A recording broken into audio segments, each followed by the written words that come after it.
అరే నిషా, నువ్వు చాలా ధనవంతురాలివి. మీ ఇంట్లో 4 కార్లున్నాయి. అయినా సరే నాలాంటి మిడిల్ క్లాస్ అబ్బాయితో ఉంటున్నావు నువ్వు. నా సెకండ్ హ్యాండ్ బైక్ మీద తిరుగుతూ డబ్బు గురించి కొంచెం కూడా ఆలోచించవు. డబ్బున్న వాళ్ళు అంతలా ఎందుకుంటారో నాకు తెలీదు. నాకైతే చిన్న చిన్న సంతోషాల్లోనే ప్రశాంతంగా అనిపిస్తుంది. నీ బైక్ మీద తిరగడం, బడ్డీ కొట్టు దగ్గర టీ తాగడం, డాబాలో భోజనం చేయడం, అదే చాలా బాగుంటుంది. నువ్వు నిజంగానే చాలా యూనిక్ తెలుసా. ఆ రోజు రాత్రి డాన్స్ బార్ లోపల రణ్వీర్ తన స్నేహితులతో కలిసి పార్టీ కోసం వెళ్తాడు. ఎంతసేపు డాన్స్ చూసింది చాలులే. ఇక ఇవాళ రాత్రి గురించి ఏమైనా ప్లాన్ చేద్దామా? మేనేజర్తో నేను మాట్లాడాను. పదండి వెళదాం. ఆ మాట చెప్పి వాళ్ళిద్దరూ సంతోషిస్తారు. ఆ తర్వాత ముగ్గురు అక్కడ్నుంచి లేస్తారు. వేరువేరు గదుల్లోకి వెళ్తారు. అరే, తనెక్కడికి వెళ్ళింది? అంతలో తలుపు తెరుచుకుంటుంది. ఒక అమ్మాయి లోపలికి వస్తుంది. తన తల మీద బంగారు కిరీటం ఉంటుంది.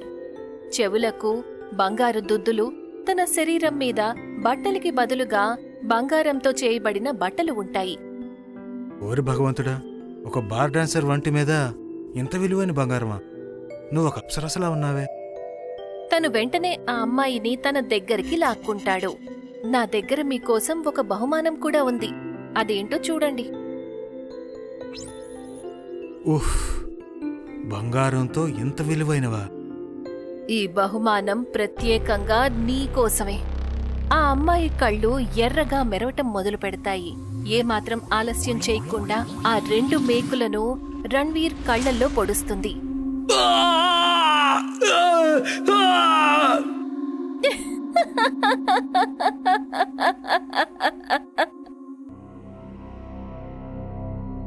రణ్వీర్,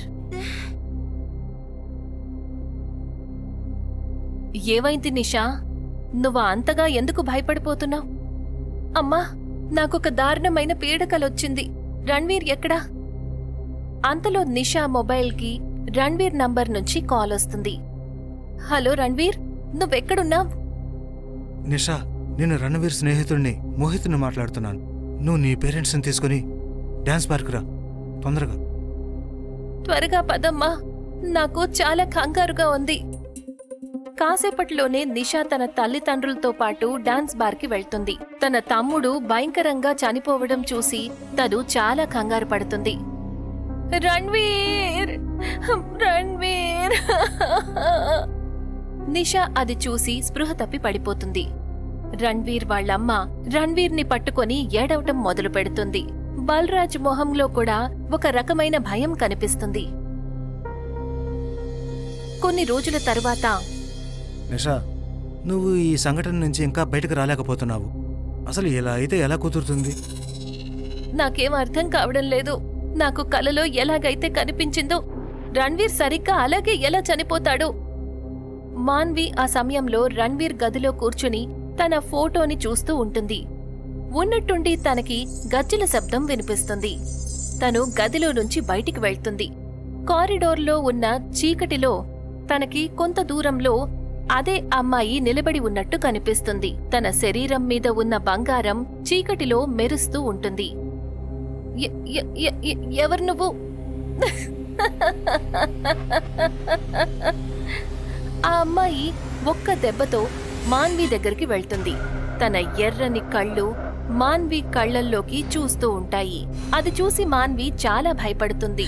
తను చాలా గట్టిగా ఇల్లంతా వినిపించేలా అరుస్తుంది, మమ్మీ! మాన్వి అరుపు వినగానే అందరూ రణ్వీర్ గదిలోకి వెళ్తారు. ఎదురుగా ఉన్న దృశ్యాన్ని చూసి చాలా భయపడిపోతారు. మాన్వి శవం నేల మీద పడి ఉంటుంది. ఒక బంగారు పదునైన వస్తువు మాన్వి ఒక చెవిలో నుంచి మరో చెవిలోకి వెళ్లి బయటికి వస్తుంది. మమ్మీ!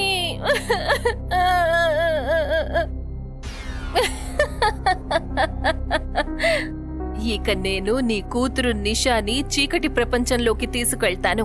నువ్వు నీ డబ్బు ఆస్తితో ఇక్కడ ఒంటరిగా ఉండి ఒంటరి జీవితాన్ని లెక్క పెట్టుకుంటూ బతుకు. ఇది ఎవరి గొంతు నాన్నా? ఇది తనే తనే తనే. ఎవరు? మాయా. ఇది చాలా కాలం నాటి విషయం.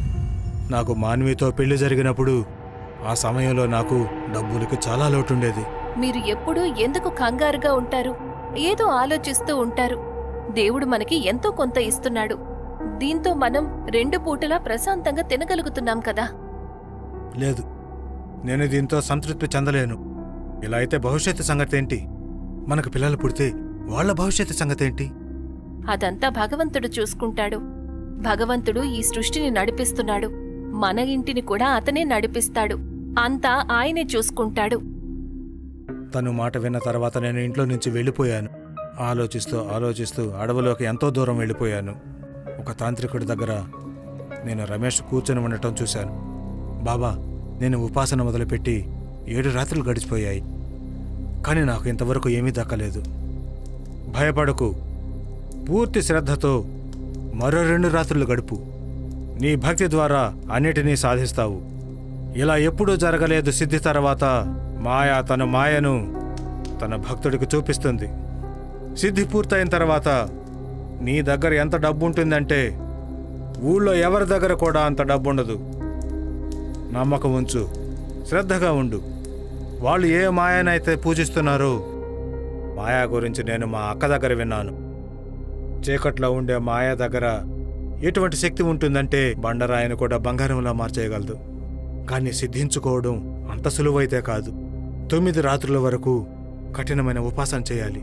ప్రతి రాత్రి కూడా తనకి నల్లని కోడిని బలివ్వాల్సి ఉంటుంది. రోజు తినడానికి మాంసాన్ని ఇవ్వాల్సి ఉంటుంది. మాయా ఉపాసనలో ఇంకా ఇటువంటివి చాలానే ఉన్నాయి.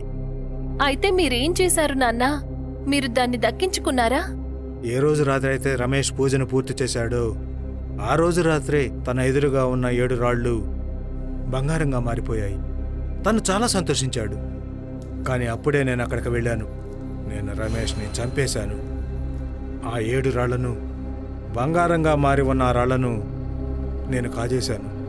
ఆ కారణంగానే నేను ఇంత ధనవంతుడయ్యాను. నాన్న, ఒకరి ధనాన్ని దోచుకుని ధనవంతుడు కావడం వల్ల ఏం లాభం కలిగింది? నేను మా అమ్మని, తమ్ముణ్ణి కోల్పోయాను. ఇక నా పరిస్థితి ఏమవుతుందో తెలీదు. నిషా, ఇలా వాటవును అంగీకరించుకో.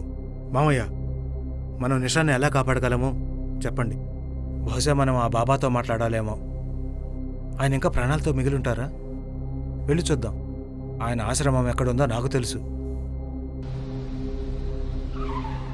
మాయాన్ని సిద్ధించుకున్న తర్వాత మాయా సాధకుడికి మాత్రమే ధనాన్ని ఇస్తుంది. తన ధనాన్ని అతను మాత్రమే ఉపయోగించాలి. అతను చనిపోయిన తర్వాత అంతా అంతమైపోతుంది. కానీ నువ్వు మాయాధనాన్ని రమేష్ను ఉపయోగించుకోనివ్వలేదు. తనని చంపి ఆ ధనాన్ని దోచుకున్నావు. అందుకనే మాయ ఆ ధనాన్ని మీ దగ్గర నుండి తీసుకోలేదు. ఎందుకంటే 20 ఏళ్ల తర్వాత తను ఇప్పుడు ఇక్కడ తిరిగొచ్చింది. ఏ సంతోషాలైతే నీకు మాయాధనం ద్వారా వచ్చాయో ఆ సుఖాలన్నీ నాశనం చేయడానికి.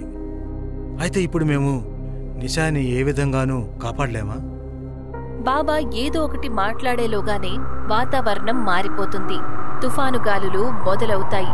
వాళ్ళందరికీ ఒక భయంకరమైన నవ్వు వినిపిస్తుంది.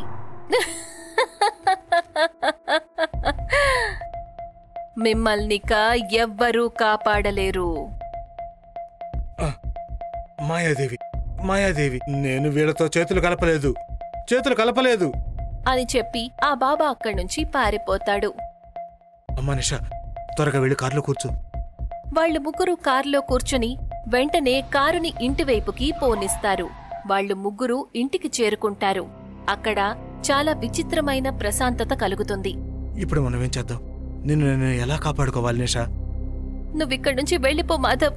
నా వల్ల నువ్వు నీ ప్రాణాల్ని ప్రమాదంలో పడేసుకోకు. మాయా వాళ్ల ముందుకి వస్తుంది. నీ భవిష్యత్తు ఎదురుగా ఉంది నిషా. తను ఒక్కసారిగా నిషాని మాధవ్ దగ్గర్నుంచి లాగేస్తుంది. మాధవ్!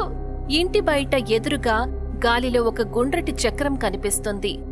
దానికి మరొక వైపు చీకటి ప్రపంచం ఉంటుంది. నువ్విక నాతో పాటు ఆ ప్రపంచంలోకి వస్తావు. చీకటి ప్రపంచం, చీకటిలో ఉంటావు నువ్వు. అదే నీకు మరణంగా మారుతుంది. నీ ఆత్మ కూడా ఇరుక్కునే ఉంటుంది. మాయా, నేను నీ ముందు చేతులు జోడిస్తున్నాను. నేనేదైతే చేశానో అదంతా నా కుటుంబం కోసం మాత్రమే చేశాను. కానీ ఇప్పుడు నా కుటుంబమే మిగల్లేదు.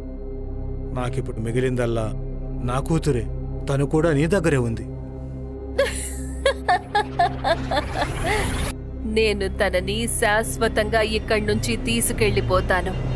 మాయా నిషాని నేల మీదకు తోసేస్తుంది. తన కాలుని పట్టుకుని బయట ఏర్పడి ఉన్న ఆ గుండ్రటి చక్రంలోకి లాక్కెళ్తుంది. నిషా, నేను కూడా నీతోనే వచ్చేస్తాను. మాధవ్ నిషా చెయ్యి పట్టుకుంటాడు. కాని అయినా సరే మాయా తనని లాక్కుంటూ ఇంట్లోంచి బయటికి తీసుకువెళ్తుంది. తనతో పాటు మాధవ్ కూడా బయటికి వెళ్తాడు. నేను ఇదంతా అంతం చేస్తాను.